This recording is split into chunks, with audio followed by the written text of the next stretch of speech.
right, so yeah, we're doing Jingle All the Way today, which is our part two, essentially, since we did Jingle All the Way last year too.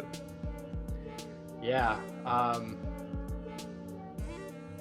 mean, I guess the explanation for this is because when I was watching Jingle All the Way last year, I felt like, wow, this movie gets better and better, and it feels like a movie that not only do I think it's one of my favorite bad movies, maybe my favorite bad movie, but I don't know, I feel like there's more to discuss. There's a never-ending discussion you can have about it. So it's like, even though John and I last year covered this in extreme depth, I wanted to see as an experiment what this is going to be for Brendon new and fresh because you get to share all your thoughts for the first time. Definitely. But for John and I, it's more so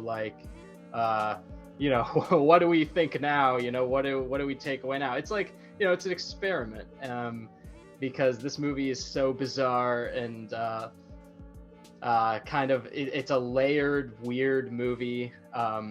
And also I wanted to have Brendon on just because I wish that you were on Jingle All the Way last year. So it's just like an opportunity to talk about it with you this year. And also Brendon and I kind of grew up together with this movie. Yeah, we did. We saw it for the first time together. So, it's going back to the origins of it.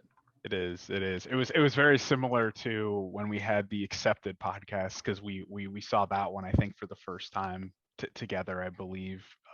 Yeah, probably. Because we watched a lot of these kind of movies together. But yeah, I mean, it's like Jingle All the Way a year later for you guys. So what's the feelings a year later, and what does it look like? But yeah, I mean, for me, I think I kind of agree with you on. I don't think I've actually seen a bad movie as much as I probably have seen Jingle All the Way. This is probably my most watched bad movie of all time, I'd probably say, just because it's a classic for us growing up, and it's the holidays, and it just seems like if I don't watch Jingle All the Way for the holidays, then I'm missing out on something, and something from our past, watching in our uncle's basement. So where a lot of my during the Sandler podcast, John. Yeah. I think I mentioned about anger management. I used to watch this movie in my uncle's basement. and you know very well about that, Brendon.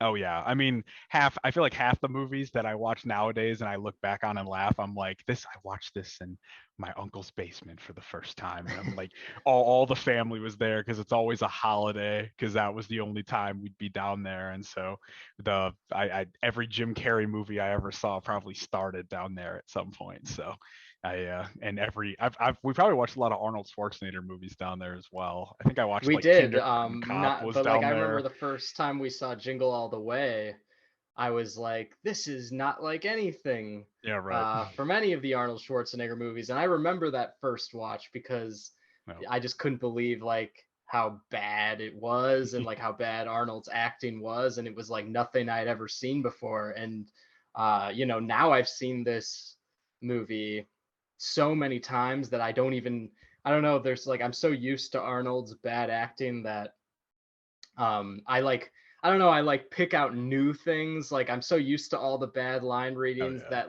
it kind of just washes over me rather than immediately annoys me or something like that. Yeah. Right. No, definitely. I just got to fit it in right before this podcast too. I think you probably saw it on my Letterboxd. I got it in literally. I was like, all right, we have an hour and a half till the podcast, and Jingle All the Way is literally 90 minutes. So I'm like, I'll just pop it in. And yeah, it is. That's what I did last night, because it's late night and it's so easy, and it really does go by very fast. Oh yeah. And one thing I realized that's interesting about it is that the parade scene at the end is 30 minutes long. So a third of the movie is the parade scene, which I didn't realize really the first. No, I didn't know last that either. year. That's interesting. Yeah, and the parade scene actually like brought me back into it this time. Like I sort of fell out of it like when he went out for the like Oh the yeah. consumerism, like looking for the toy montage, never ending, like we don't have Turbo Man. Like everyone's just laughing like they don't have the Turbo Man, and Sinbad ranting about thing after thing, like, you know, Mhm. I've kind of, I don't know, maybe that's grown old for me, or maybe I just wasn't as into it that section this time. But like I really got once the parade scene came and Arnold rises out of the float and the Turbo Man theme starts playing, and like I was like, oh yes, this is the money. This is why I watched Jingle All the Way. There's that guy playing the guitar, and he's like, Guitar, yeah. nair, nair, nair, nair, nair, Just nair, nair, going nair. hard in the middle of the parade. And yeah, the So guitar guy, tough. yeah. He's like- And Booster's like, "Hey, why don't you know anything?" Yeah, Like, right. oh, I actually Oh have to say, man. I also forgot how long the parade scene is and how yeah, much of the movie Yeah. it takes up. And it right. almost it reminded me a little bit of like a Marvel movie too.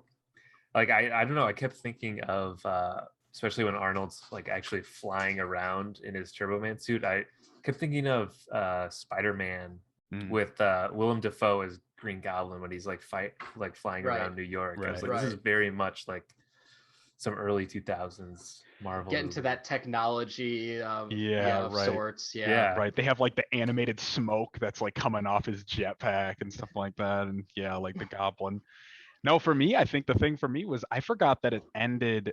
I forgot that the movie just like ends right after the parade. Like it's over. I kept thinking in my mind, like, oh, there's gotta be like this scene after that they like Well, actually, I wrap it all watched the up. extended cut, Oh, and in there's the an extended extended cut, cut. there I didn't is a know this. scene after, Wow. which I Oh. possibly remember. We might have watched it in our Whoa. uncle's basement, the extended Dang. cut. I don't know if I um, remember that extended cut. I didn't know there so was one. they're opening presents, and his wife, Yeah. played by, what's her name, It's Rita Rita Wilson? Wilson. Yeah. Rita Wilson. She goes like, honey, if you went through all that to get the Turbo Man doll, I want to know, what did you get me? And it's like really like, like the Jaws like Yes. zoom thing that they do, like it goes on Arnold's face and he's like, oh, I I forgot totally that. remember I that. forgot that too. And it's Yes. like, damn, I must like have seen what the is extended version because I like what is Arnold on in this movie I sometimes, don't know. man? Like what is, I mean, obviously it's like, what is everyone on? Like no Oh. one, like this is, no one acts like this. I don't know what suburban Minnesota neighborhood this is. Like that, like these people are practically all from another planet, but I can't Oh yeah. believe like Arnold's never ending neglect and how Oh shitty yeah. he is. It's just, I just can't believe it. Like at the beginning of the movie, um, Jake Lloyd says like when Arnold's about to go out to get the Turbo Man doll, um, he's like, he goes up to Rita Wilson. He's like, I'm going to get the DOLL. I left it at the office. And he's like, and Jake Lloyd's like, Dad, Dad, what about the parade? Like, and Jake Lloyd is just obsessed with this parade. Like Oh he's yeah. just so into the parade. And then he says, Dad, we go every year. It's the Christmas parade. And he's like, but and then he's like, well, you didn't go last year or the year before, but Mom and I always go. And so I'm kind of like, where was Arnold the past two Christmas Eves? Was Yeah, he right. just doing the same thing, getting the He Turbo was looking Man for doll another of the toy. year? You know what I mean? Is this just a recurring, never-ending thing?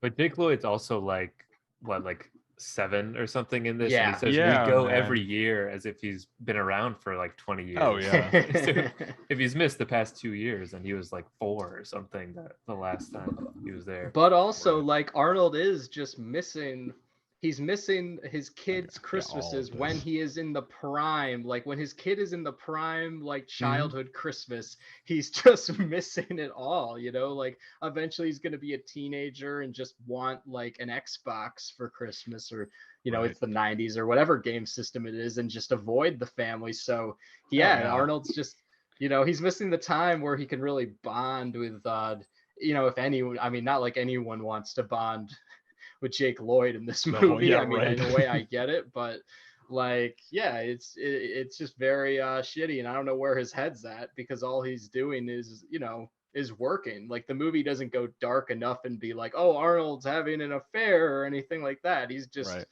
like, he's just working, I guess. Just doing stuff. Workaholic, I guess. Yeah, right. Well, in the beginning, he's on those sales calls. And what I wanted to ask you guys, did anybody pick up what his company sells, or like what his job even is? They sell mattresses, right? Yeah, that was Is it mattresses? Okay, mattresses. I didn't pick. Yeah, I didn't that's pick what I that thought up. too. There's only like one scene, and it's when he was like talking on the phone, and he goes on his computer, and I remember seeing like 400 mattresses, and I was like, okay, so he sells these mattresses then. So I was like, that, but that was the only part you hear at all, I think, what he actually works on. Yeah, it's still very vague. It's very vague. It opens in a similar way to like the Santa Claus, where the father, the kind of neglectful bad dad, is shown in his place of work, and how he's work obsessed. That's kind of like a theme in a lot of these Christmas movies I've noticed, where, I don't know, just the dad lives this strange work obsessive life, and they're like in sales or marketing or something like that, and they just don't care about their kid that much, and they don't seem to have much of a life outside of the job. They just seem to like love their alone, selfish work life, I guess. Yeah, right. And I mean, looking at it from like the Santa Claus perspective, like at the opening scene for Santa Claus, like Tim Allen's like at the Christmas party, and they decided he's at to the like Christmas party. But they made like Arnold Schwarzenegger's character make him way worse, because it's like in the midst of this Christmas party, he's like, everyone else is having fun, doing but he seems like work. He's the head of the company or something, because he has a separate office. And I was also wondering, like, what does he sell to where this secretary seems to be like weighing on his hands and feet, like bringing him notes during his calls and like making sure he gets out there in time. It's like, it's not like he's a fucking like a Hollywood agent or something like that. He sells mattresses, you know? Yeah, which I also think mattress salesmen get kind of like made fun of sometimes, because they're so for being desperate. like the worst kind. Yeah, right. And then she shoves him out, and he's like, I'm gonna make it, and then he's like, he's not gonna make it. And then then during the karate ceremony, we see Phil Hartman with that giant like camcorder, and he's like, Johnny.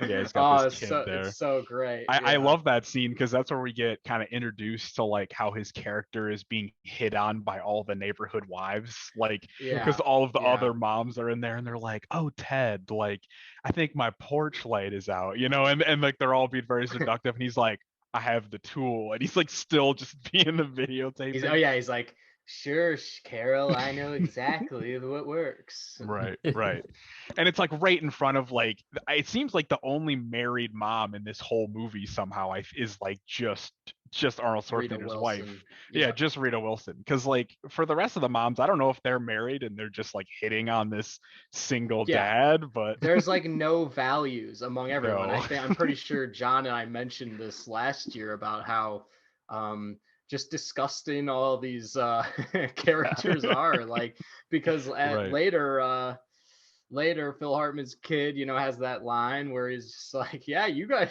he never did any of this awesome stuff before until he got divorced.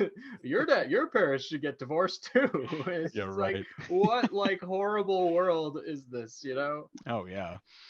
What world do we live in where Phil Hartman just is like, and he's carrying Coco, and he's like, oh yeah, it's all great and everything, and handing it out. It's got a reindeer, you know. And it's also strange that like I don't know, his relationship to all these other women, it seems like he helped fix all their things, but I don't know, either he slept with them and he's avoiding them now, or he's just like uh trying to still be with Rita Wilson, which is the only one who's like avoiding him and also married. So his game is just kind of, it's super odd and sleazy, and I don't entirely get it. Yeah, and maybe that's what's pushing him to pursue Rita Wilson, is because there's more of a challenge there than right. all the other She's the ladies one just... married one. So it's like yeah, because all the other women are like hitting on him, Oh, like yeah. one woman, I mean, I know it's comedy, of course, but one Yeah. woman like hits on him, and then the other one like hits on him right after. They're like all sitting next to each other. Oh yeah, at their In the kids' bleachers. karate It's just class, like, you know. yeah, it's just like no shame. Like one's No. holding like a whole cake and going like, "Here, Ted." Yeah, just this such a weird character that he's just a womanizer in the neighborhood and known for that. Right. I think Yeah, that's the well, they're funniest all thing in that about it. cul-de-sac too, and Mhm. she has that reindeer, and then one woman comes up to him eventually, and I forget which. I forget what she says. It's another thing about fixing something, I'm pretty sure.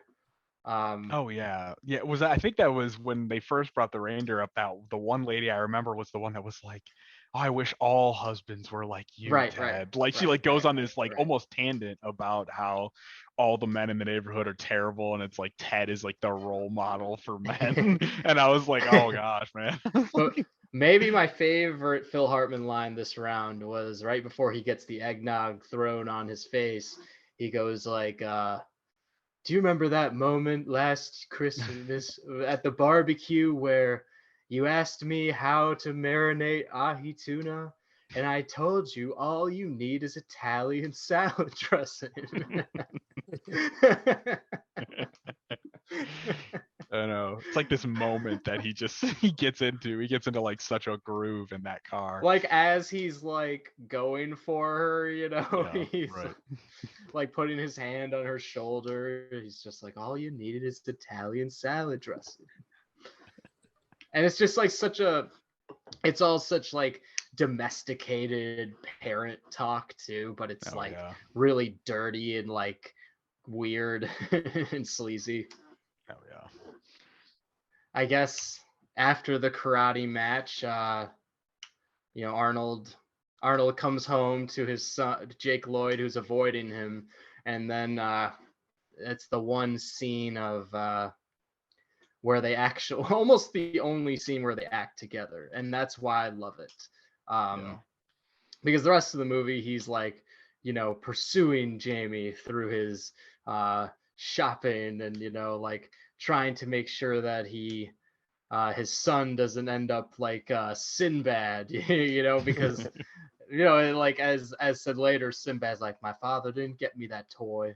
Right. And like this one guy, he got his Christmas present, he became mayor, and he's like, and I'm just a simple mailman. No, yeah, I love that scene of him like going up to his room, because for the whole beginning of the movie, I feel like in every Jamie scene we see like something so Turbo Man-y. Like we see like him watching Turbo Man. Then he's like, when his dad gets home, he's like watching a commercial for the doll that he's going to be chasing for the rest of the movie. And then when he walks up to his room, the whole room, like his bed sheets and like his walls and everything are all Turbo Man. And you're just like, wow, this kid is addicted to this character that is just being sold to all these kids. And Arnold's just so unaware of it. He's like, what do you want for Christmas? Right. Like, It seems like everyone's heard of Turbo Man too in this world, except for Arnold. Arnold has not even. Arnold acts like he hasn't heard of Turbo Man until Jamie. Jamie says that's what he wants for Christmas. And like the son has Turbo Man all around his room, so it's almost like Arnold hasn't even been in his room before. And who's buying him all this Turbo Man stuff? It must only be Rita Wilson. It must be the mom, yeah, right. It just shows he's never home. Like even when they're decorating the room and getting everything set up, like the whole room's like he's even been in his son's room. He hasn't even been there, It's well, like, wow. Even at the parade, like the broadcasters, like when Arnold doesn't know he fly, they're like one of the broadcasters goes like, "Fly, Turbo Man, use your jetpack." And so even like the broadcasters seem to be giant Turbo Man nerds. Like this whole world revolves around Turbo Man, except like Arnold, I guess. At least the greater Minneapolis area, who's all obsessed with it. All knows. Gosh. Yeah, and Jake Lloyd even eats Turbo Man cereal. I also had to add that in there. That's right. Yeah. And, well, he's wearing like Turbo Man pajamas while he's eating that Turbo Man cereal in the morning. Yeah, there's like one non-Turbo Man thing. He has like Captain America like on his wall behind his bed. So they're suggesting that other superheroes do exist in this universe, but Turbo Man is really the only one that anyone cares about. Yes, he's the best one, and the one everyone. I don't know if you guys know, but actually, Jingle All the Way was played last week at Tarantino's New Beverly Cinema in West Hollywood. Oh wow! Which I thought was not only a more relevant reason to talk about Jingle All the Way again, but it just shows that not everyone, we're not the only ones who are just mesmerized by Jingle All the Way. Like everyone is into the oddness of this Christmas movie. Oh yeah, I mean, even some of the people that I grew up with that don't like movies that much and don't watch them, like when I'd mentioned Jingle All the Way, they're like, "Oh yeah, my family would watch that for Christmas and stuff like that." And I'm like, "Wow!" I'm like, people kind of know this movie, like that's kind of cool. Like I like that.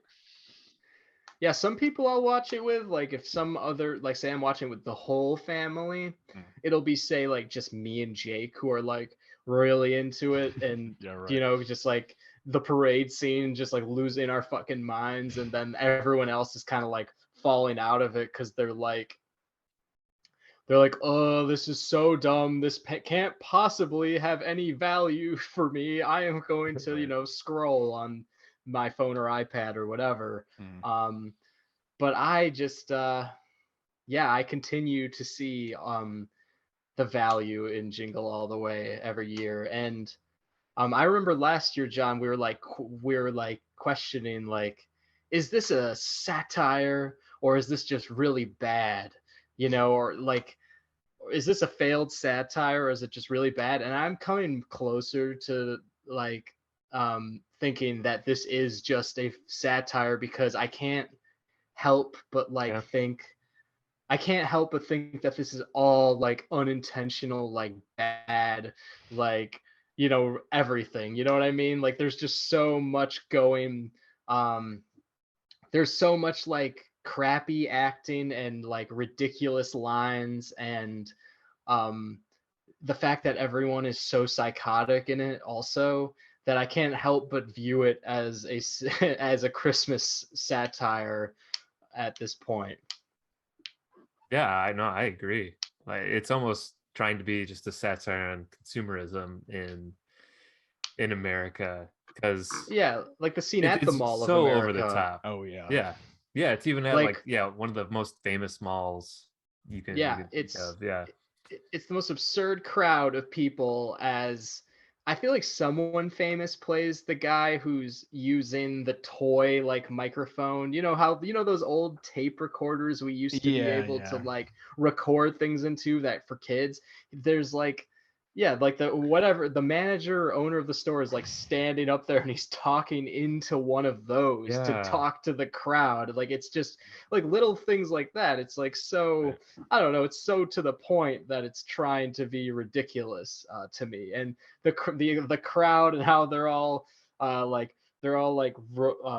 know, jumping on top of each other, and they're like, the guy's like, just to know, we also have booster toys. And everyone's booing. Sinbad's like, we don't want it. He's like, we don't want it. No, I agree. I think it was probably, I felt like it was probably more satire, and I felt like they were trying to make a point about that consumerism. But I almost feel like halfway through the movie they were like, oh yeah, like this is the vibe now. Like we've done halfway through. The vibe is hilarious and funny, and they're like, just let's like, just fuck it, this let's is just off let the him go with walls. it. Like let's just finish the movie and see how this goes. It seems funny. It was funny, so they were like, let's do it. Yeah, So, I mean that's the scene where they throw up all the balls into Yeah, the air, right? And right. there's that awesome Yes. slow-mo shots of everyone. Arnold's like Yeah. jumping Yeah. over It's everyone. playing from the it's the most crowd. wonderful time of the year. It's just like Yeah, happening in the yeah. background as they're just Yeah, I going love that through. scene. It's Yeah. great. Yeah, I Yeah. love that. It's a The Toy classic Story scene scene from in there, general so is just amazing. Yeah. usually good. Yeah. Mhm.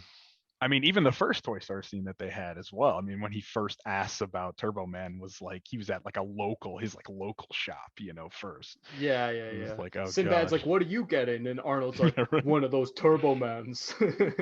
But doesn't he keep calling it? Doesn't he keep calling it like the wrong name? Does he say like who says Turtle Man at one point? Someone says that, like they're like, oh, the Turtle Man or like the Turbo Man. Oh, I don't remember. People keep saying it. Someone keeps saying it wrong in the movie. I couldn't remember if it was Arnold or not, but I remember when he first was saying it, I kept thinking he was saying Turtle Man because of his accent, and his accent is like so thick in the movie sometimes that I'm like, oh man, like what's this guy saying?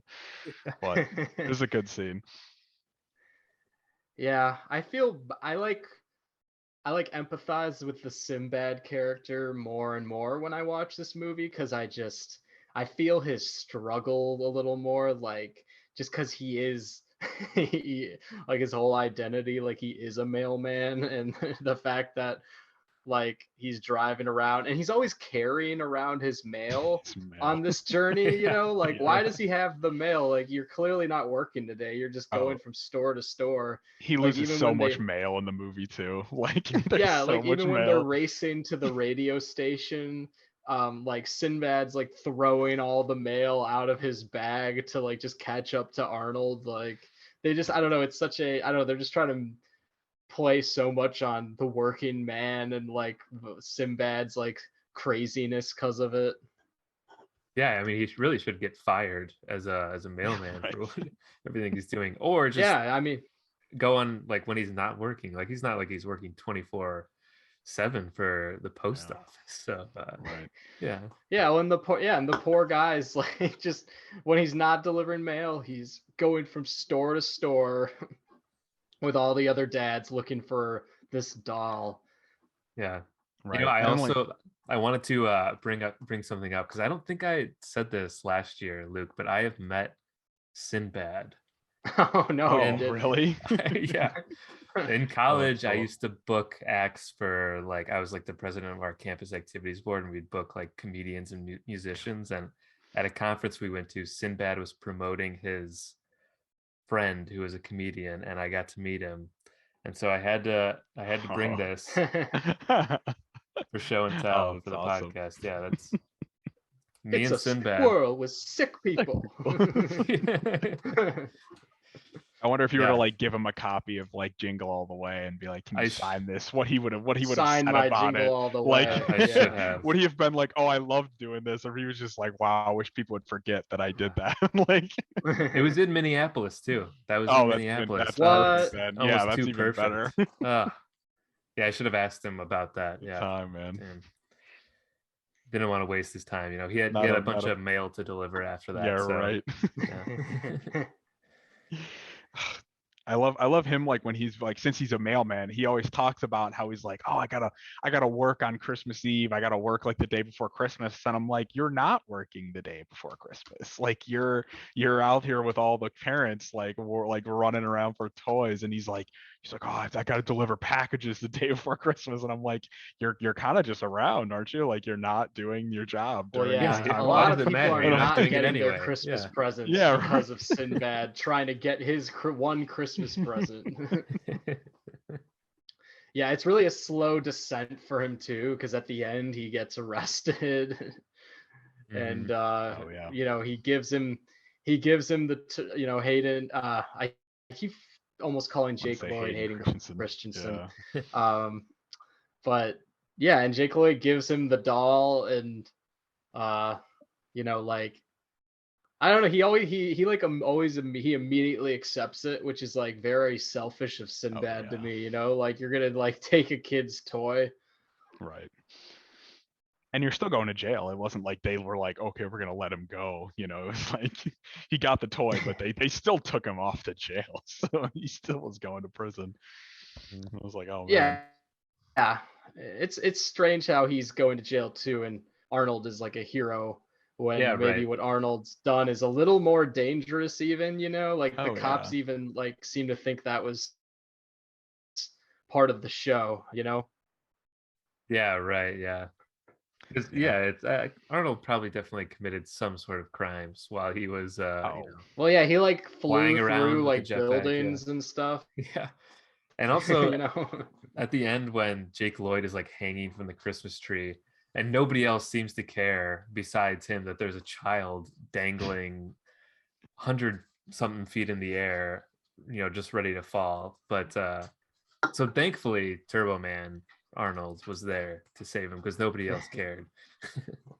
This time, and this may be an obvious thing, but the opening scene I realized, you know, is just exactly what the parade scene is. I didn't notice that, I think, in previous viewings on how like spot on that there's like a kid falling and then Turbo Man flies up to save him and then he takes the kid back to his family, like to reunite with his family. So they do that exact thing at the at the end, pretty much. It's the arc of Jingle All the Way. And they still at the end don't know they don't know it's Howard, you know, they like, oh yeah, right. He's like, you see, Jamie, your father loves you more than anything in the world. And he's like, how would you know? Oh, he's got this thick accent. Because it's me. Yeah, right. I mean, the visor's see-through. You can like see him right there. And we're in Minneapolis, and I'm one of the only people that has an Austrian accent. Yeah, that you know. Yeah. Yeah, and Rita Wilson's like, Howard, and then she goes like, Howard. like he's in the there's suit. my turbo husband over here. You're right. Oh gosh, yeah. She's like, thank God I didn't leave him for Ted. She's like, this is my guy.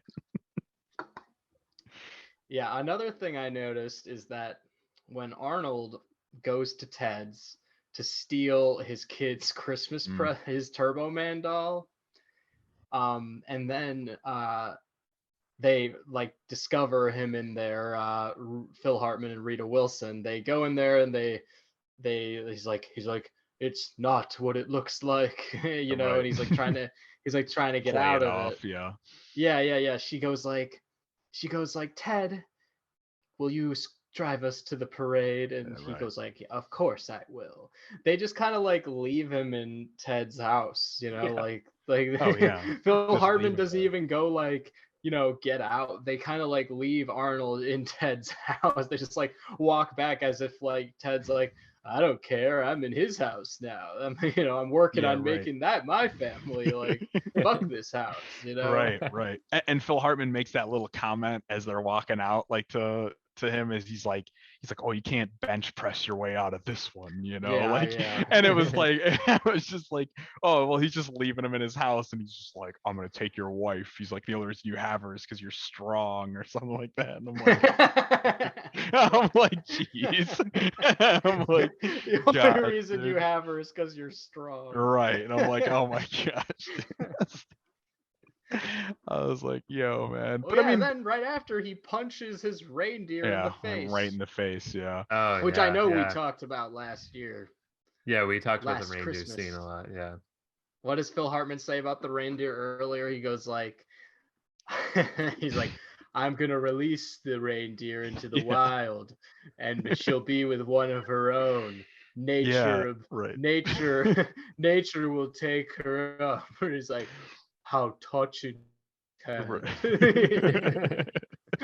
Yeah, so Arnold's just Arnold always not sounds having so stupid when he's like mocking Ted. He's like, oh, Ted, how thoughtful. As like Ted's on top of his house, like putting the lights on. Yeah, I feel like Ted's character is just so over the top in that way. Like, I mean, even before that, he was just like, "I've been watching a family of deer down by Lake Minnetonka," and he's like, Yeah. and it's like Yeah. so over the top on that, and I'm like, "Geez, man," and he's just like, "I got my Turbo Man for Johnny months ago." He's like, "It's nestled safely under our tree," Hmm. And and there's like, that the voiceover later of yeah, it's nestled like going safely off in under his our head. tree. Yeah, Oh, it's like Ted's it making is him lose his just mind. yeah, it is so ridiculous that dynamic that Arnold is home so little and Phil Hartman is there so much A that he lot, Yeah. knows yeah. probably more. He is doing more to take care of the house than Arnold is. Arnold just is selling so many mattresses around Minneapolis that he Yeah. doesn't get to put the star on the tree.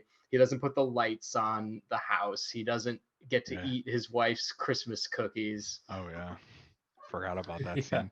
He's He's Ted's in there like baking the cookies too. Like, Yeah. like He's it's like, yeah. she's cooking up a storm you're over right. here. It's like, who told you you can eat my cookies? Yeah, right. It's kind of crazy for a guy that's like never there. He's like, those are my cookies. He's like, I belong there. Like, and I'm Right. He's like, like, you're this is all never supposed to there. be my stuff, my house. And he's Right. like, well, dude, it's Not, your yeah. fault. You're never home. Yeah, jeez, man. His like the kids, the fact that they like speak so unfiltered too, and that they just blurt out any fucking thing, like it also Yeah. goes to me with the tone of this movie. And Jake Lloyd's horrendous line reading as usual, like goes with the tone of this movie. And it's just like they're never ending, like obsessed with like the parade. Like when they get to the parade, Jake Lloyd's like, the parade's already started. And it's just like, Oh yeah. no, no, no, no, no, no, no, no, no, no. There's like 80 Santas like dancing there, and Oh yeah. there's like, Him and his buddy go are like, ahead. oh no, I was just gonna say there's the scene where they first like run up to the parade and they're like pointing it out, like him and his friend are like, oh, it's Cat in the Hat, it's Cat in the Hat, and they like high five from it, and I'm just like, wow, like these kids have just been waiting for this for like 364 days, like from Yeah. last year. They're just ready for this parade to be to be occurred at this point. I was like, oh gosh, man. Well, I know that there's like I think I kind of mentioned it earlier where like after the whole breakfast scene and they go through they kind of go to that local store to first go like to try and find the Turbo Man, and like this is before they realize that it's like sold out everywhere. And I think it has to be like one of my like favorite scenes that I watched this time was when they asked the store employees about the Yeah. doll, like Oh where yeah. they Yeah. are, and they just like they just like straight up laugh and just start laughing into these two guys' face as He Who's that wants guy, the Turbo John? Man Chris doll. Parnell. yeah, right. Chris Parnell. Yeah. Yeah, Yeah, from right. SNL and Yeah. Yep. yeah. And they're just and they get the whole crowd into it too. Like they grab a random lady in a coat and they're like, "This guy wants a Turbo Man," and the whole crowd. He's Chris Parnell's the one in Hot Rod too, where he's like AM radio, right? He's like, Yeah, he's the Is that radio where he's guy. from? Yeah. Okay. AM Yeah. radio will be after this jump. AM radio will be king. And he's the tattoo of Yeah, it's a child peeing onto the FM radio Onto- or whatever. Yeah, as you can something like see, an AM radio is sitting over here like that. perfectly untouched.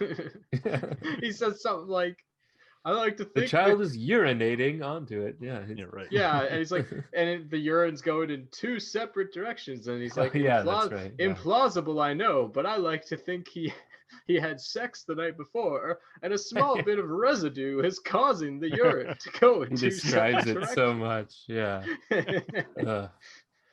Yes. Yeah. Chris Parnell's great. I mean, he just has that great voice. But yeah, great cameo in Yeah, here too. that's like a thing that I don't know, if you're watching a trailer for this movie or you're trying to promote this movie in any way, and just Chris Parnell's like laughing in the store Yeah. about the Turbo Man, to me is like it's one of the most iconic things, for sure.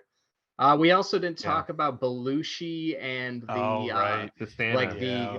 the is it like a communist Santa thing?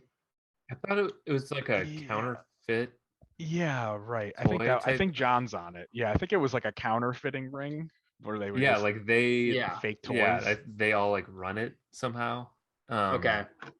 Right, but he meets John Belushi at the Mall of America, doesn't he? Like, Yeah, That's after right. like Yeah, all yeah. the Yeah. parents like attack him for like, right, you know, really touching the kid in the ball Yeah. pit. He's like, I need the ball. He's like, I just want the Turbo Man. I'm not a pervert. Yeah. I just want the Turbo Man. Yeah, right. And he just happens to walk next to like Belushi and his like elf, Yeah. you know. He's like, hey, you're looking for a Turbo Man? Right. I think one of my favorite parts that I think I laughed the hardest at this time around was when the elf hands him the photo of the Turbo Man doll, and he's like, "This was taken this morning," and it's like him holding the doll with today's newspaper, like Yeah. like it's like a ransom, like picture almost, like you would give to somebody if you kidnapped them. And I'm like, this is already so sketchy for Arnold. Like, middle of a mall, and this Santa's like, I have this one Turbo Man that we took a picture with the today's newspaper, and he's like, you can come to our factory and come get it from us if you want. So it's like, oh god. Yeah. There's something so funny about Arnold just saying Turbo Man, you know? Like it almost it almost pays for the casting in itself. Like oh, definitely. Like he just embraces the ridiculousness of like, I'm looking for the Turbo Man. And how desperate he is too. Just shows how bad of a dad he is, that he's going through all of it. Like, he's fighting all these fake Santas in a warehouse to get this toy for his kid, you know. That is why I really think it is just sort of a failed attempt at like satire, because just the premise is so ridiculous in itself. But but that makes me like it more. That makes me just enjoy it more, that it is so over the top. Like that. Right. Like, how do you come up with the idea to have him go to a warehouse and battle, like, you know, replicating Santas and people that are counterfeiting things for this one toy, you know? And he doesn't even walk away with the toy from that meeting, you know. It isn't like it resolved anything or anything like that. So yeah, I remember mentioning last year, John, that I like how the first time when I saw the film, I just thought it like the concept was like it like blew my mind. I was like, wow, this dad is like, he's racing to get home for Christmas, and he's just out all day at these stores. You know, like when you first haven't seen it and you're a kid, you're like he goes to the first store, he doesn't get the toy, then he goes to like more and more stores, and you're like, this is, and then you realize this is the movie. Like he's just out looking, and like his family's wondering where he is. And I don't know if Brendon, if you you probably felt the same way when we were watching this as a kid. Like you're like, I mean, as I said before, like I was kind of like, I was a little more bored this time around, but when I was a kid, I was like, what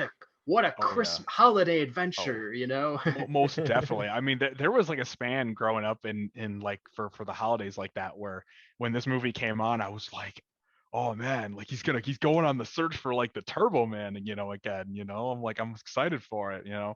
But yeah, the first time watching this movie, I honestly thought he was going to get the toy like right off the bat, and I was like, oh, okay. I'm like, we're in this journey with him to try and get this toy for his kid, and it's all surrounding this Turbo Man doll. Like the whole movie is just around. Yeah, and I remember just thinking, oh my god, like his wife is gonna be so mad. Like... there was even a point where I was like, oh man, like Ted's gonna steal his wife. Like she's gonna get like he's gonna be like the guy that takes Arnold away from, like, you know, from this family, you know. And I was like, that's how it's gonna end. I don't know what I thought of Ted as a kid. as Ted, it was just that one scene with the eggnog that we quoted probably like a million times in their basement. We the loved non-alcoholic eggnog. The non-alcoholic eggnog line was like, we loved as a kid for some reason. That was just what I remembered from Ted. It was just every time that scene would be like, you want some non-alcoholic eggnog? And it was like, Ted is just so Christmassy that he even has like his own like cooler pitcher or whatever. Yeah, like the thermos. like a very yeah, very nice one filled with just eggnog in there. It's like pouring her a cup right in front of her husband because he's seeing the whole scene. Oh man. When that line, when you were like, when we were talking earlier about that woman saying, like, oh, I wish all husbands were like you. Ted kind of goes like, well, Christmas only comes once a year. So he's not only this like, weird, creepy guy, but he's also just this Christmas obsessive, he's just loves Christmas and does it right, and he's now using Christmas to seduce Rita Wilson. Right. Yeah. One thing I guess I noticed it before, but rewatching it, it just helps me remember.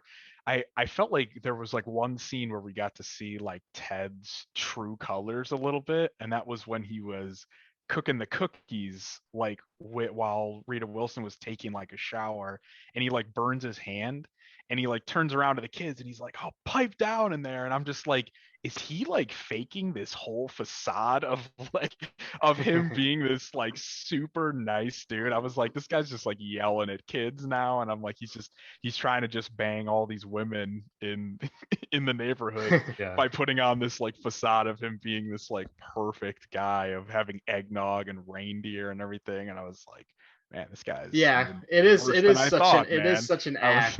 Yeah, right. I was like, everything in his life he uses just to get local moms to like him. Yeah, to ogle at him. Yeah. But his character is very like reminiscent of his character in The Simpsons. Troy McClure, which I actually just watched Marge versus the Monorail recently. Oh yeah, great Simpsons episode where Phil Hartman, is convincing the whole town.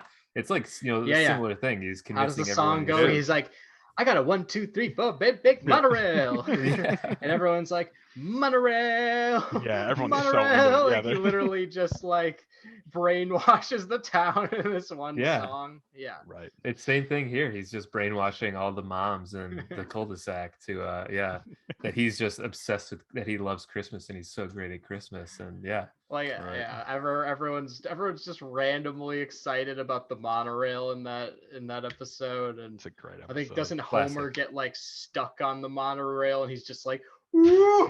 Like going across because he's the conductor or whatever. Yeah, he becomes a monorail conductor.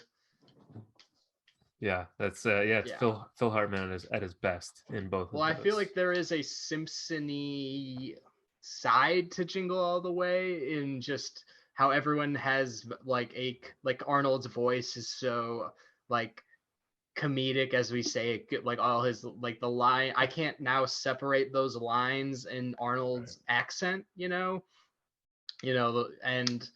as we said before, like they have like broadcasters like broadcasting this parade. Like what else is there? That's just seems like a Simpsons type thing. Like why else would they do that? Yeah. There's this other scene I really like where he calls. It's where Arnold goes like, what am I doing? I shouted at my kid, like, what have I come to? Not this, and he's at the diner with Sinbad, and they're just like drinking coffee and like bourbon on the counter.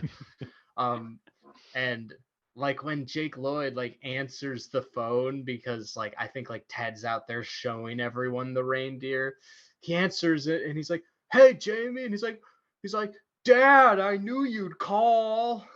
Like, oh yeah, because that's the scene that Jake Lloyd, they put him in Sinbad's outfit on like the counter, right? And he's like drinking the bourbon in that.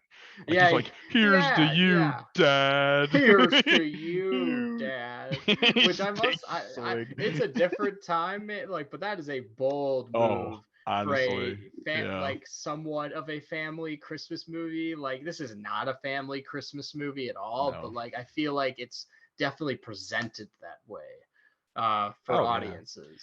Oh yeah, I mean, I watched it on like Disney Plus today, which I was like, oh yeah, this movie's on Disney Plus. I was like, wow, man, like crazy, Yeah. But even as a kid, there was a lot of things that I was like, I didn't like, or I was like almost scared of. And one of them is like the Santas, all the Santas in the counterfeit. I Right. was Yeah. genuinely like scared of all of these creepy, greasy Santas, including Jim Belushi. And Yeah, it's yeah, really strange.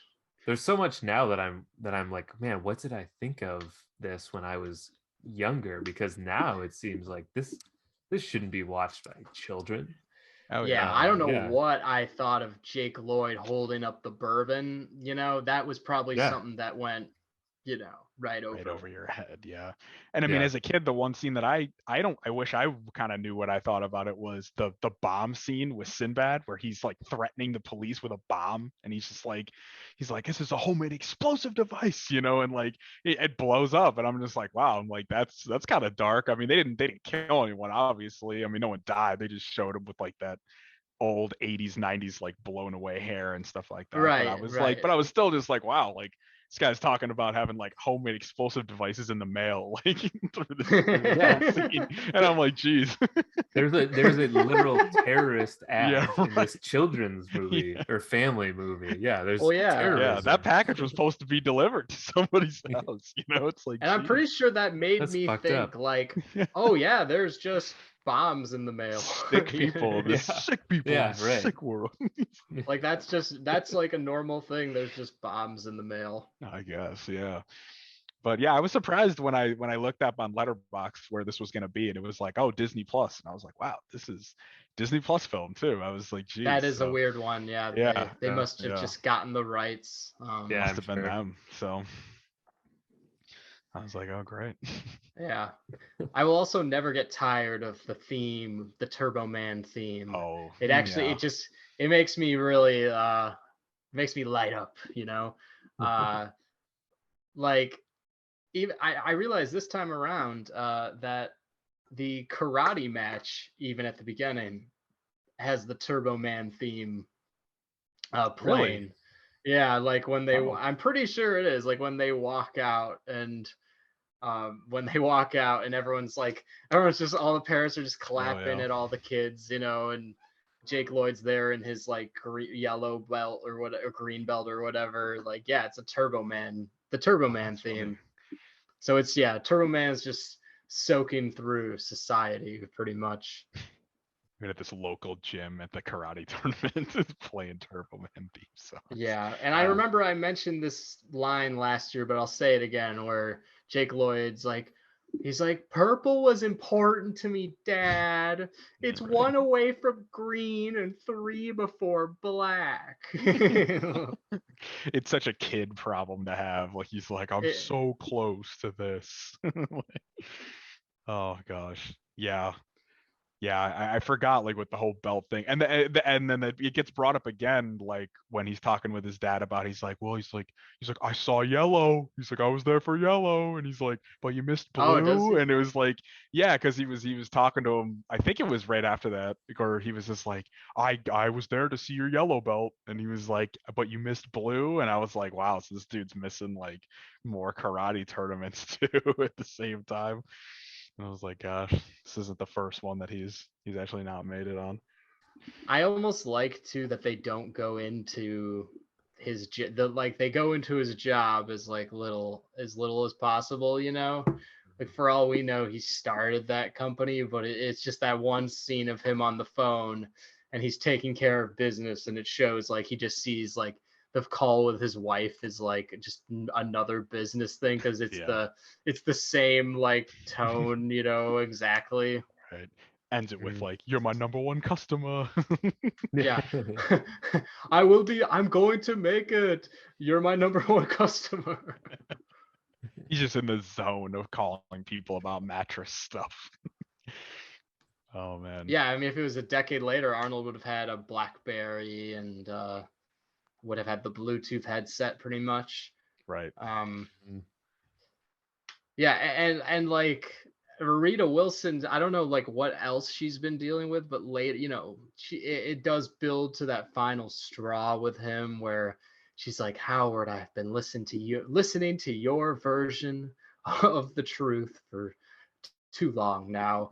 And he, you know, it's like you're kind of wondering like what else has this guy done, because like he does just blatantly seem to lie like it means nothing all the time, and like he hasn't built up any, you know, like he hasn't been in hot water ever, and it's finally like they're starting to care, you know, that Catching sort up of to thing. him now. Yeah. And Yeah, just not a where they great are. movie for women at all. There's like none. Yeah. No, I mean, there's Out not. of Yeah, all there's the not a side prominent. characters he meets too, No. like, and no women in this movie even work like retail at, you know, No. Yeah. like at any of the toy stores. No, they're all. I mean, the old. I think. Besides Rita Wilson, I mean, is there another like prominent woman character that we see like through this film at all? I mean, the only one I can think of is like we see this mom and this little girl at like the play structure, but that's even kind of part at the times, you know. But she doesn't Yeah, have there's like lines a really. group of So women that like start hitting Arnold yeah, right. as he's like, you know, he's going after the kid. There's no And then ladies. there's the woman that Sinbad grabs Yeah, and with the in beginning, front of the I just want to store, who's like, I will strangle someone. And everyone's like, whoa, like, are whoa. you serious? Like, they Yeah. don't even like go.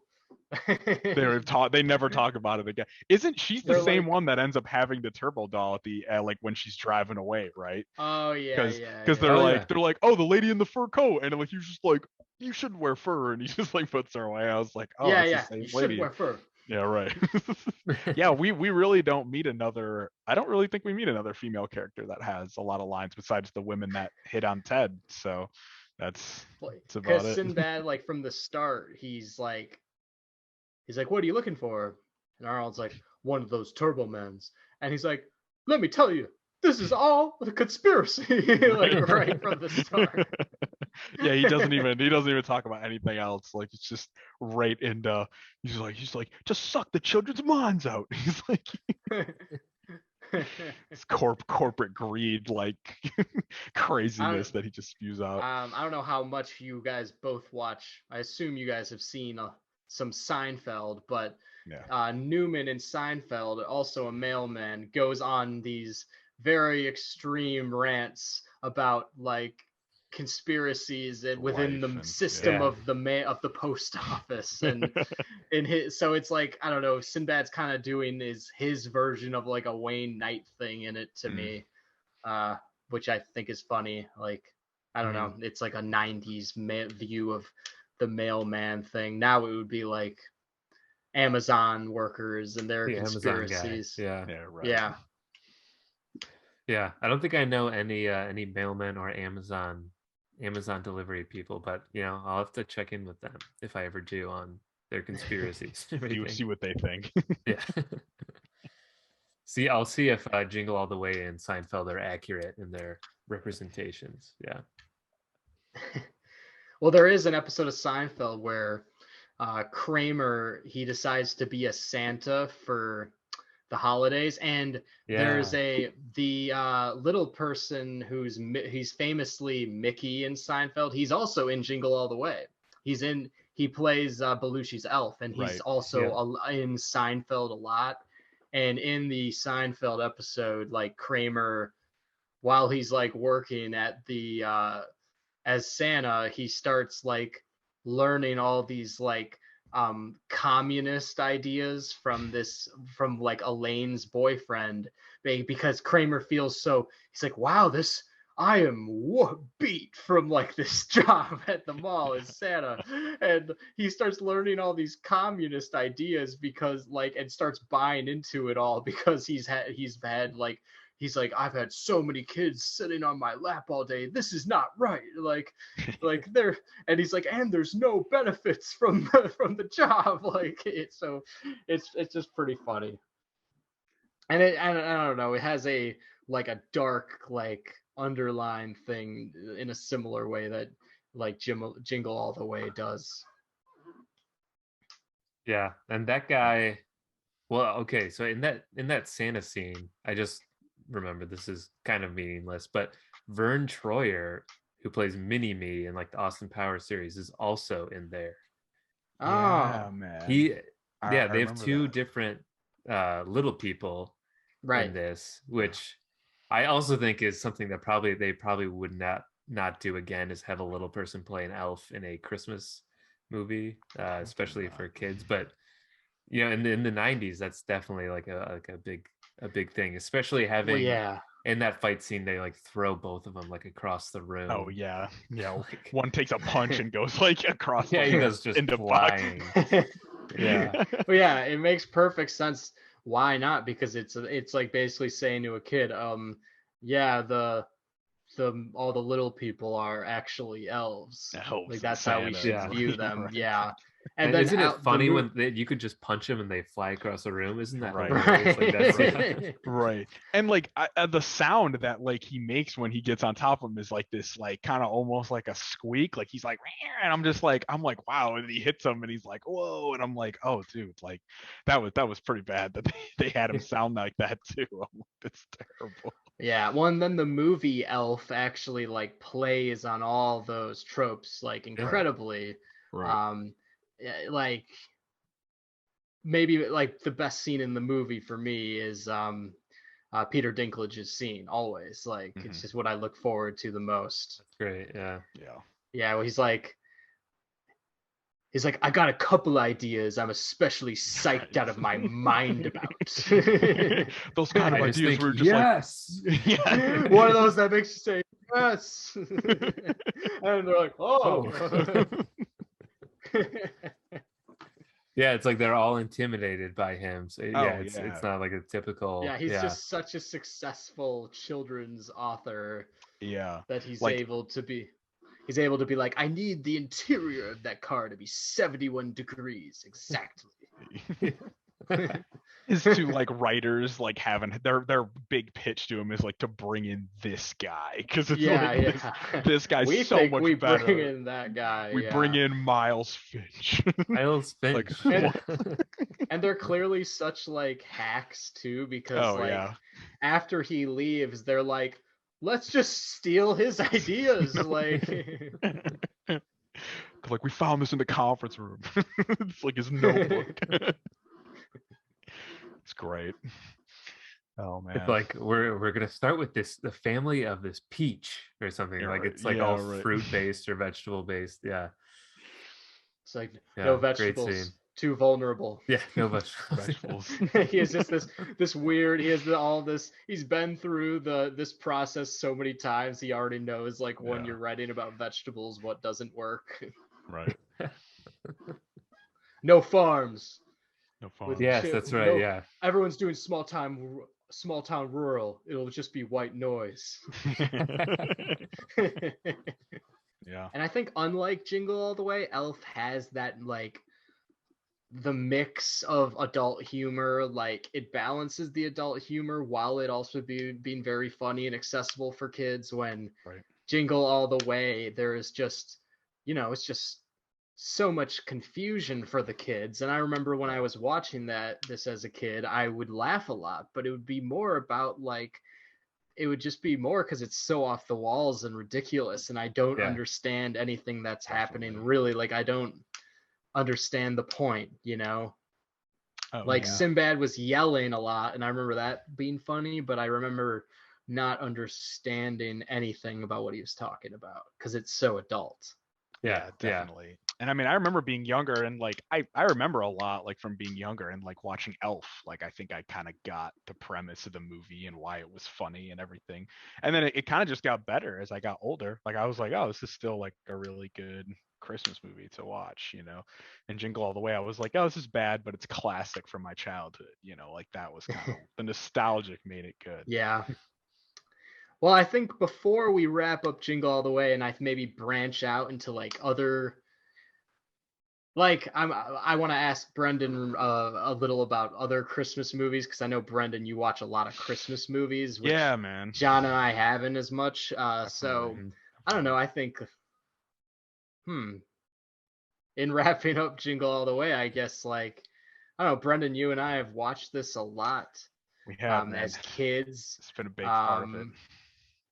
Yeah, we watched it. We watched it a lot, and man, like I said, I couldn't name a Christmas movie that I think I've seen more. I think because as a at kid this going point. to our aunt's house and being in the basement, like we would watch this like every time, every year. So it turned into like kind of a relic. And so I was like, yeah, this is good. I was like, I'm glad we can talk about this movie on the pod. Right, and well, and I hope, Brendon, Great. that we can watch it again Oh, sometime. we have to. It has to occur, man. I was That's like, definitely a goal for it's sure. always a rewatch to go back. So because it was funny when you were bringing up like watching it with Jake and probably the rest of the family, how it's like you and Jake are very into it and you get into the scenes.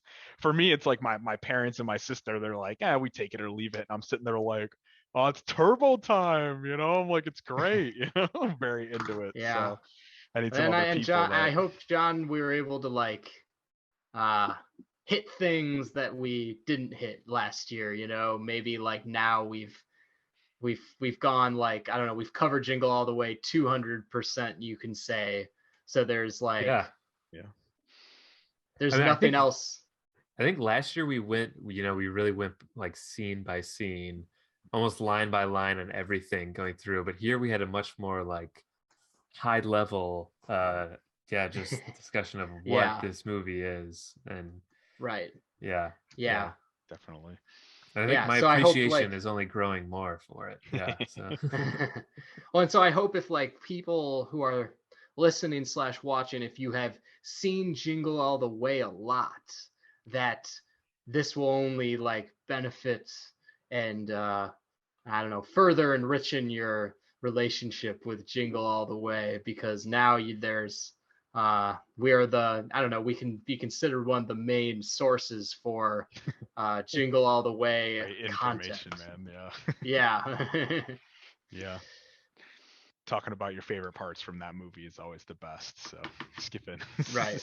You can skip a lot of scenes, but there's certain ones you have to talk about. So hopefully everyone loves those scenes like we do. And I think last year, John and I really like mentioned all the like very typical lines, when this Right. year I think it was more, I don't know, it was more into lines that maybe you wouldn't, and just like little things that are just, you would maybe even forget. I don't know. Right. Depending. They don't maybe necessarily stand out as much, but when you watch more, you realize it and you're like, what the fuck is that? Yeah, right. Like, that's also that. weird, Yeah. That's also really weird. So yeah, right.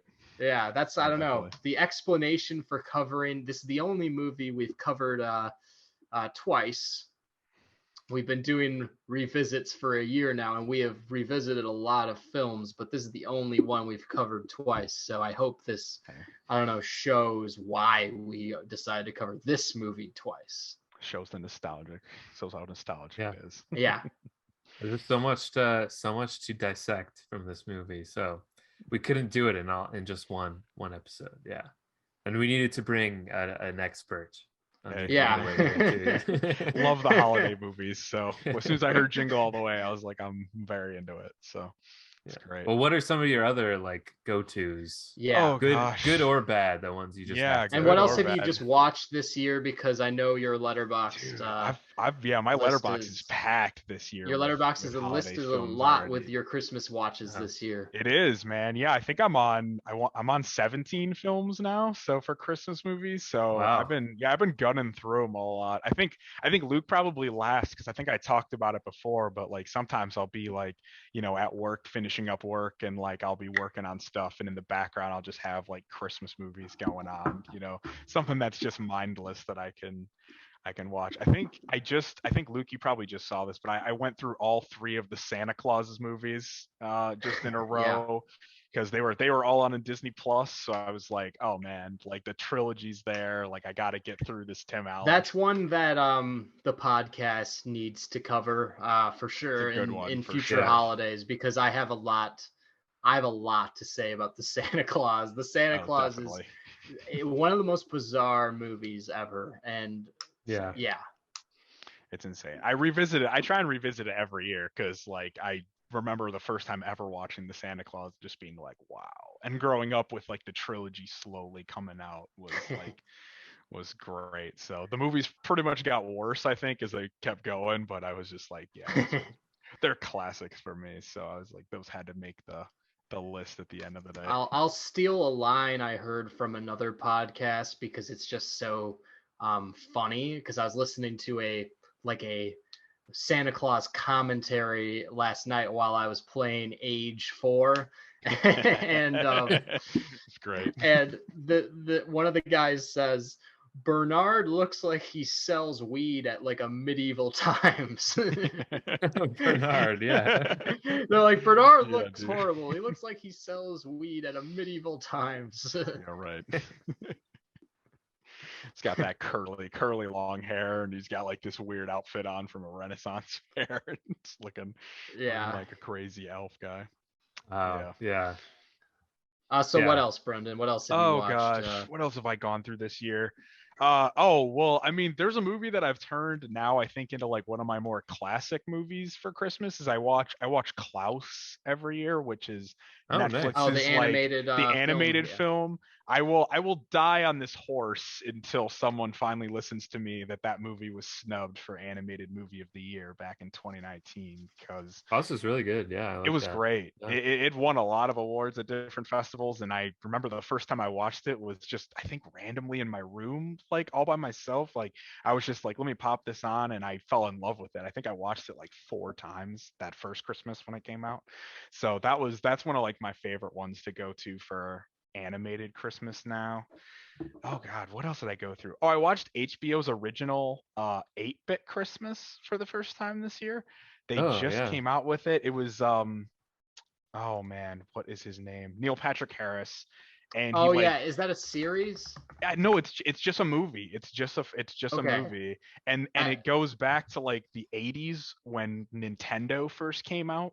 And it's like how him and his friends are going back and trying to find how to get. And it takes place in the suburbs of Chicago. It does, in the suburbs of Chicago. I did see the trailer for that. Yeah. It was good. I thought it was pretty funny. It had a lot of like Nintendo nostalgic kind of stuff, so it was one of those kind of movies, I think. But I just sat down with it one day and was like, yeah, man, 80s nostalgic Christmas movie like in Chicago. That sounds great. So I was like, well, we'll take a look at that. But oh gosh, what else did I watch Unaccompanied Minors every year. That's a really big one for me and my sister. I haven't seen that one since I was a kid. Yeah, me and my sister would watch that one every year usually. And so I've been trying to make that list.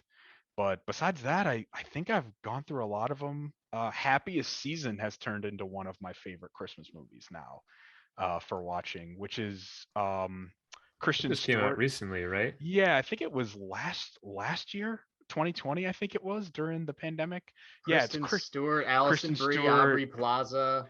Yeah, they got a lot of good people in it. It's a good film. It goes through like Kristen Stewart and her partner, and who are, of course, like they're lesbian, and they try to go home for Christmas, but she's not out to her parents yet, and they go through this kind of like family struggle of her family's in like the public. All right, spotlight. I'm gonna watch this one. It's a good. I'll watch it's a good movie, Kristen man. Stewart. Kristen Stewart for me is great, man. I think I even labeled in my holiday movies this year that I labeled Spencer as one of the Christmas movies that I watched this year, because it does take place on like the weekend place during of Christmas. Time. So I was like, yeah, Spencer's a Christmas movie, right? So even though it's this like dramatic horror kind of backwards kind of area. Yeah, that movie brought me a lot of anxiety, man. Oh, she has a lot of anxiety in that movie. Every second of that movie was just, I couldn't stop watching because I was just so anxious about it and everything she had to go through. So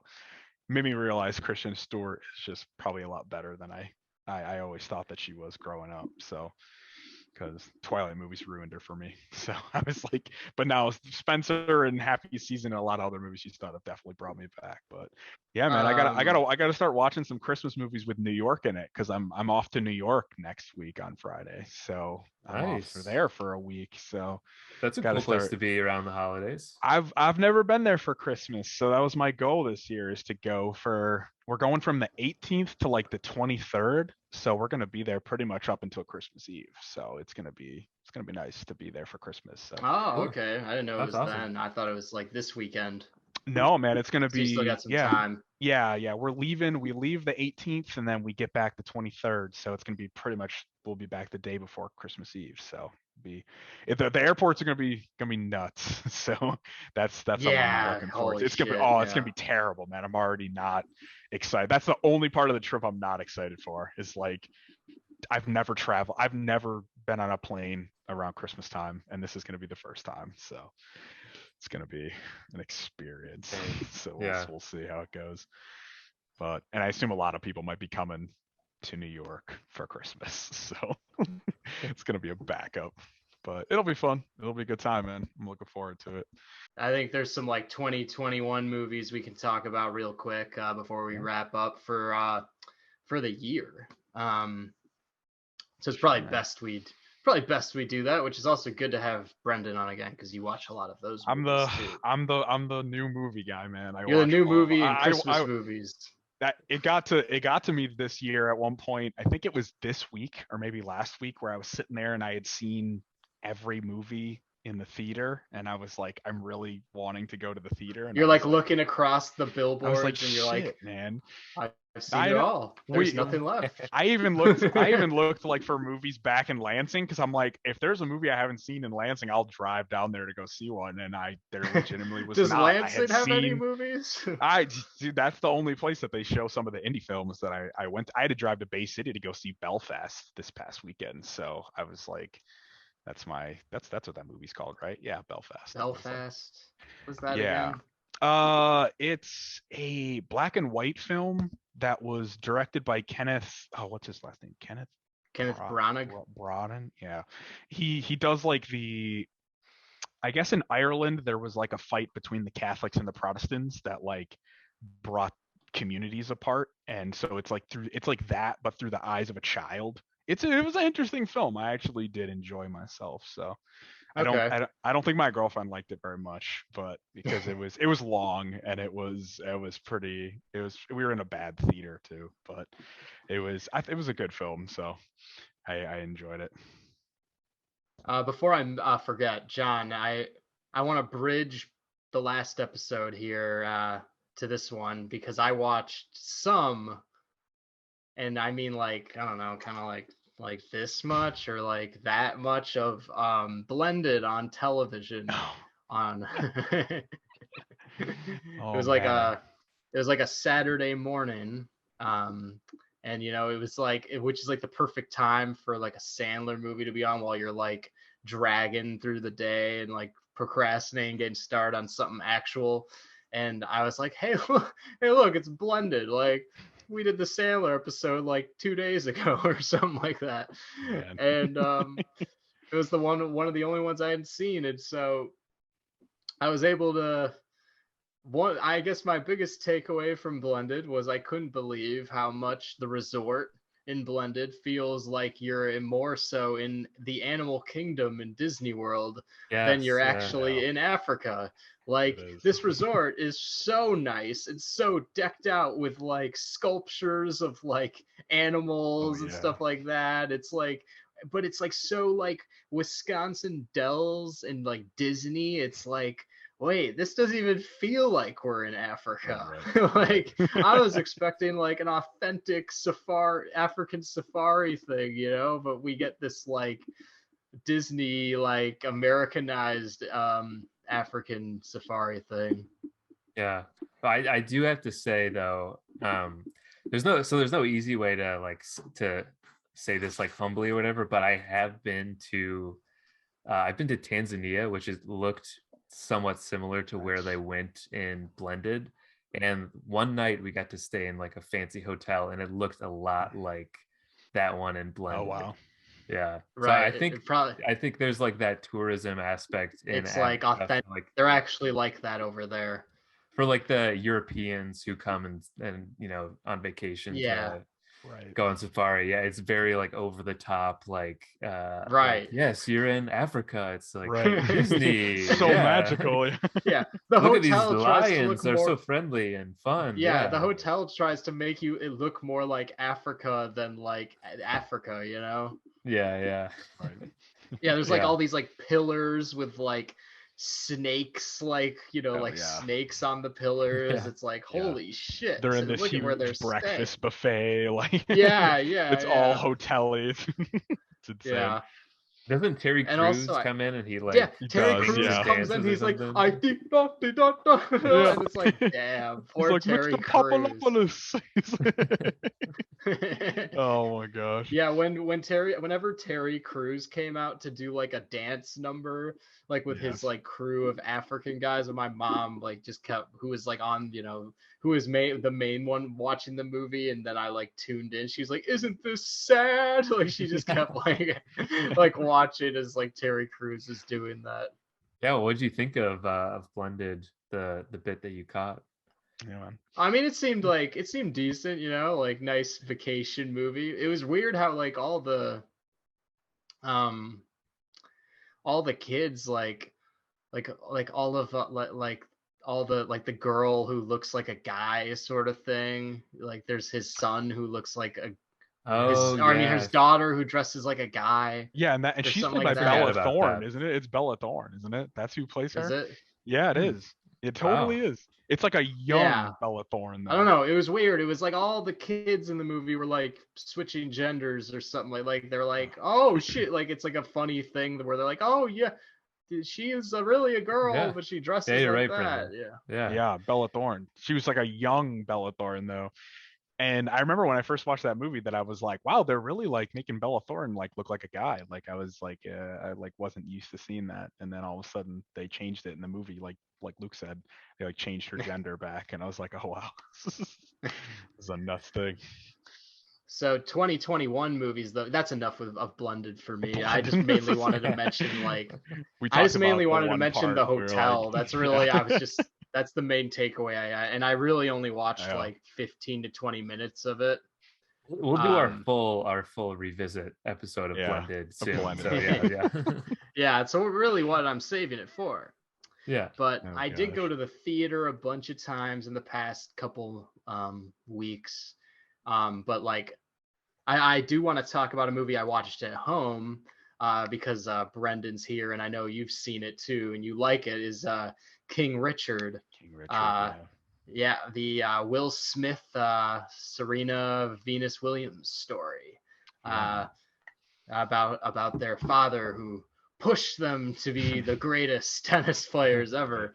It's a really good fucking movie, I must say. It- Like, it wasn't one in the super good. trailer. It wasn't one in the trailers that stood out to me. I was like, oh yeah, another like sports biopic movie. And Yeah. Will Smith said I had to I felt like I knew what the movie was going to be, and it is kind of what I thought it was going to be, but also like it was just very well done, and it was like as executed as good as like it could have been. And Yeah.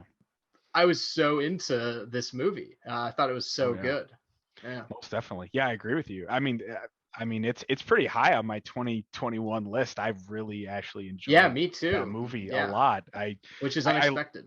oh yeah, I liked what you said where it was like it really was as good as it could have been. Like Will Smith put on, I thought, probably one of his best performances I've seen like in a while. Because Right. I mean, he did like After Earth and all these other films where I was just like, he's just doing it because he's Will Smith. And for this one, I was like, wow, it's like he worked with this. I saw that Venus and Serena were both producers on the movie, so I'm probably going to believe a lot of the stuff that came out of this film with their childhood growing up and with their dad.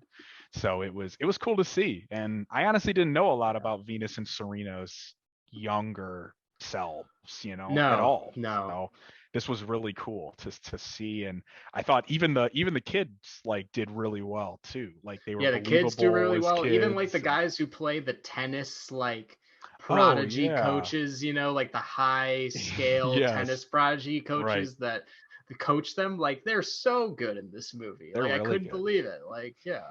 Oh yeah. And I mean, their story coming from Compton is always like kind of cool growing up in that Yeah, in the yeah. neighborhoods and stuff. Well, And yeah, and Will Smith has just like this code about him, which is yeah. it's just very interesting to see. And he's like stubborn to a point where like you think it's gonna be to a fault, but really he's like molding them Yeah. to be very I don't know, to be like very like healthy like adults and like to not take anything for granted, that sort of thing. Right. And it does play a lot on just African Americans breaking into the tennis scene, which I guess at the time was a rare thing. Very, very rare back then. Yeah, most definitely. And I mean, Will Smith kind of with his background where he showed like their dad was even, I think their dad in there, well, at least the dad was like a little on like the less educated side. Like he was just a security guard that worked like at a, I think it was a mall or something like that. Like it wasn't like big. He just spent all of his time like training the daughters, which was like crazy to see him do that through the movie. So, and I think they had an interview with Venus and Serena, I think a week after the movie came out, and they talked about how that scene with like the gang members with the tennis courts, like that all like occurred, like that all really kind of happened. Will Smith gets like his ass whooped by gangsters at the tennis courts like multiple times. It's pretty crazy, and they're like, it gets really bad. Like these guys bad. just go after Will Smith in this movie. But loved King Richard. I think that's there's so many like Oscar-worthy acting moments for Will Smith in it, where he's like, what was the deal? What'd you learn about Cinderella? And he's like, she was humble. Yeah. He's like, we're gonna rewatch it until you get it. Oh, we're gonna rewatch it. Rewatch it again. and then when they're interviewing Venus and they're like asking for like more, and he's like, hey, she answered your question. Leave her alone. Don't ruin her confidence. She answered you with confidence. Yeah. You are dealing with a little black kid. Yeah, right. It's great. I loved it. So I thought he did great. That's definitely going to stay as one of my top ones for the year. For you as a, John. As a tennis fan, as a former tennis prodigy. Oh, yeah. Yourself from Compton, you would really like this. It'll probably remind me too much of my own upbringing, as a tennis player. But yeah. No, I'm excited to watch it. I will for sure watch it before it leaves HBO Max on like the 18th or something. But yeah, I actually it's funny to hear you guys like talk about it, because all I know about him like from his backstory is just from what I hear and like watching tennis. And honestly, in like the past watching tennis, they don't talk about their dad like in a very good light all the time. Like he's very much portrayed like Michael Jackson's dad, I would almost compare him to, just like in the sense that he's like Ball, maybe. Yeah, like he's a LeVar Ball of tennis in a way. So it's interesting to see like something that produced by Venus and Serena. So it's gonna be like a real story about their dad. And, it was nice. I think my parents had told me something like similar to what you were saying, John, where they were like their dad was played as it's almost a little like abusive in their younger age. And in this movie, like you see like the neighbors call on like social services on them and do stuff like that. And because like he's having them out practicing in the rain and all this other crazy stuff. And, he's a crazy dad trying to make it work. And like, I think my parents, after they got done with this movie, it was good to see like my parents who were born in like the older generation were like, oh yeah, like their dad really that's did a lot how for it him. Has to be done. Yeah, right. And I was like, oh man, that's a good dad right there. I was looking at my dad like, why didn't you train me when I was young to do this? I could have been great. Could have been a great tennis player. I could have been the greatest of all time. I never made it past high school tennis, but if my dad did the same things, who knows where I could be right now, I wouldn't be talking about it on a podcast, right. I would be living it. I wouldn't be stuck on this podcast talking about tennis. I now realize my life is a lie. Oh, man. There's like a scene where Will Smith's talking to Serena, because the movie's more so about Venus. Dude, it's all about Venus, Yeah, and there's because about how she just gets bigger first because she's like older, but there's a scene where like Serena's looking like kind of like disappointed because she's not doing as much in professional tennis, and Will Smith's like, hey, listen, like your sister, she's great, but you're gonna be the greatest of all time. Right. This scene is so crazy. It's probably like, I don't know if that actually happened, but that's such a crazy They probably had to make a few changes. What a thing to say to your kid. You're gonna be the greatest of all time. Right. I know. Like I believe that. It definitely shows one thing is that the pressure was on them from pretty much when they were born. Like he had pamphlets of like how their lives were gonna go. Yeah, So he's like it's going pretty around nuts. handing out like pamphlets at all the tennis Oh yeah. the He's tennis like, this is my places. 10-year plan for Venus and Serena. And I'm like, Yeah, oh and my gosh, they're dude. like 10 or whatever. Oh yeah, they're like so young, like so little. And I'm like, geez, man. It's wild. But yeah, King Richard was a great Yeah, one. King Really liked Richard's that good. Cool. Super into that one for sure. 2021's been good, man. I've been trying to see a lot. So well, there's a lot more coming too. oh yeah, most Yeah, we're not definitely. even done. Yeah, there's so Oh. much. Yeah, Licorice Pizza. Still needs a wide release. Haven't seen it yet. I'm man. seeing that on Saturday actually at the Music Box Very because nice. they had some I'm like jealous, early man. in 70mm film of all things. Nice. Because they had their like early release last week and I missed it, so I was mad about that because like I was like, what the fuck? Like I look at like internet and social media like all the time. Like how did I miss them like posting this? Mm-hmm. But I did, and so the next one wouldn't have been till Christmas Eve. But luckily, I was able to, I was able to catch that they added another screening this Saturday, so I'll be able to see it. So I'm pretty hyped about that. That's awesome. Yeah. Also, the Spielberg West Side Story comes out like this tomorrow. Weekend. Yeah, tomorrow. And that movie looks pretty good to me. It does. Yeah. Most definitely. It's a Steven Spielberg movie, so I'm down to see that in theaters of the probably most I don't know, like popular musical. Oh right. Hey, there'll be a movie in the theater that I haven't seen yet, so I have to go. So I gotta be there. But Licorice Pizza is gonna have to be one that I'm gonna have to search for. I'll tell you that right now. Probably, man. I'm gonna have to search far and wide to find a theater that is gonna show that movie in Michigan. So might have to hopefully find it when I'm back home for Christmas. So maybe I'll talk Jess into going when we're in New York. I'm sure they have some theaters that can. Oh yeah, absolutely. Oh, for sure, yeah. Yeah, I guess the movie I want to end it on is that I saw also in theaters. I saw The House of Gucci. House of Gucci, man. Yeah. On like I saw that like right before Thanksgiving. I saw it like opening night. And I was like, hell yeah! I was like House of Gucci on opening night. It was, and I would recommend seeing it in the theater. Like not everyone like loves House of Gucci because there's like a lot of mixed response over it. I mean, I liked it, but like I just think as like a good old fashioned like good time at the theater, I think House of Gucci is definitely worth going to the theater to see because it's just I just thought it was a good time. It's just a nice classical story of like greed and mainly greed. It's just greed. Yeah, no, I agree, man. It was a great film. I also saw it opening night. I went with my whole family the day before Thanksgiving, so my whole family came along. But it is funny how like everyone speaks English in the movie and they're Italian. Yeah, it's they not just Italian. have very thick Italian accents, so it's just yeah. like clearly made for America, like right. Yeah.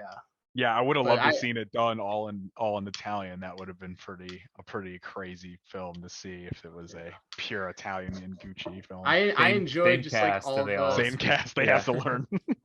Gotta learn Italian. Yeah, I know. Yeah, I enjoyed just like all the performances, like what they were doing with like like this like absurd like Italian like the thing like you don't own enough of Gucci to be a part of Gucci. That's like pretty much how they're talking like the whole time. And then Lady Gaga's like, we must take over more of Gucci. And Adam Driver's like, you're not as part of Gucci as much as you think. It's my family. Yeah, when I saw the film, I think the thing that was most surprising for me is I didn't realize that that was Jared Leto in the movie. He was no one over did. the There's top. like an absurd amount of makeup. Yeah, he is the most over. We're talking about the over the top Italian things. Yeah, he's like over the top. Oh no, like yeah, right. like a genius. Like, they made his no. character just be like the tippy top of what they were going for. I've heard criticism wise that like especially like that character, like the way he's portrayed is like not accurate at all, I guess. Right. It was funny because I thought one of his like maybe not his acting, but like his character in the movie, I like enjoyed every scene that he was in, because I was like, at every scene they're like, we have to take over your brother's part of Gucci, and like they're talking to him and he's talking to them about like his own line of clothes, you know, like that he's trying to like come out with, and it's like it's just so fun to watch Jared Leto, and I didn't realize till the end that was even him until it came on the screen. I'm like, that was Leto. I'm like, wow, man, like they did a lot with him in that film. So. Yeah, I thought while watching, I was like, wow, who is this incredible actor, undiscovered, this undiscovered guy? Oh, most definitely. Yeah, House of Gucci, you know, it's not a perfect film by any means. There's a lot of like screenplay issues that I think a lot of people have, but I for one didn't care that much. Like, they didn't rub me the wrong way that much. I kind of like the all the greed and the family dynamic and all, like the family dynamic of like on how they're just, you know, like, I don't know, the failure in the family dynamic, I guess. In controlling this giant conglomerate we all know. Definitely.